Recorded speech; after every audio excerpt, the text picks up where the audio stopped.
उपमुख्यमंत्री अजित पवार यांच्या विधानाने शेतकऱ्यांमध्ये चिंतेचे वातावरण।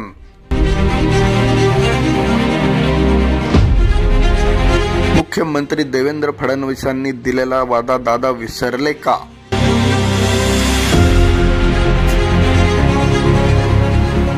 राज्यातील नुकत्याच झालेल्या विधानसभा निवडणुकीत महायुतीने शेतकऱ्यांना संपूर्ण कर्जमाफीचे आश्वासन दिले होते। सध्याचे मुख्यमंत्री देवेंद्र फडणवीस यांनी एका सभेत शेतकऱ्यांचा सातबारा कोरा करण्याचे आश्वासन दिले। तथापि उपमुख्यमंत्री अजित पवार यांनी शेतकऱ्यांनी विचारलेल्या कर्जमाफीच्या वाद्यावर प्रतिक्रिया देताना मी कधीही कर्जमाफीबद्दल बोललोच नाही असे विधान करत शेतकऱ्यांमध्ये चिंतेचे वातावरण निर्माण केले आहे। 2024 विधानसभा निवडणुकीत महायुतीला प्रचंड यश मिळाले होते आणि त्यानंतर शेतकऱ्यांना महायुतीच्या दिलेल्या कर्जमाफीच्या आश्वासनाची पूर्तता होईल अशी अपेक्षा होती।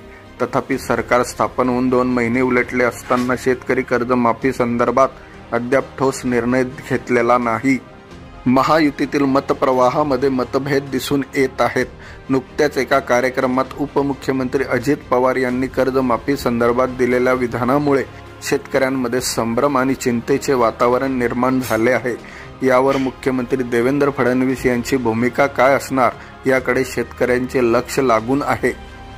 शेतकऱ्यांच्या मनात निर्माण झालेल्या या असमाधानावर लवकरच सरकारने स्पष्ट भूमिका घेणं आवश्यक आहे असे शेतकऱ्यांमध्ये चर्चेचे वातावरण आहे।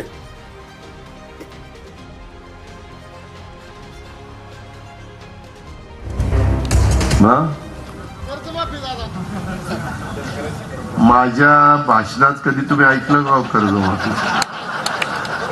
मला मी जेवढी भाषणं केली हे बघ, हे तुला एक माहिती का, अंथरून बघून हातपाय पसरायचे असतात। राज्याचा गाडा आपल्याकडे, आपण दोघं नंतर बसू तुला मी माझी परिस्थिती सांगतो, मग तू मला तुझा सल्ला दे आणि मग त्याच्यातनं काही जमत असेल तर करू, आपण करायला कमी नाही पाहिजे। सरकार खऱ्या अर्थानं शेतकऱ्याच्या पाठीशी उभं राहणारं सरकार आहे आणि म्हणून आपण निर्णय केलाय। आता आमचा हरिभाऊ निवडून आला, पुन्हा सरकार आलं की आमच्या शेतकऱ्यांना पूर्ण कर्जमाफी आपण देणार आहोत। शेतकऱ्यांचा सातबारा करूया कोरा कोरा कोरा कोरा सातबारा शेतकऱ्यांचा करण्याचा निर्णय आपल्या सरकारने घेतलेला आहे।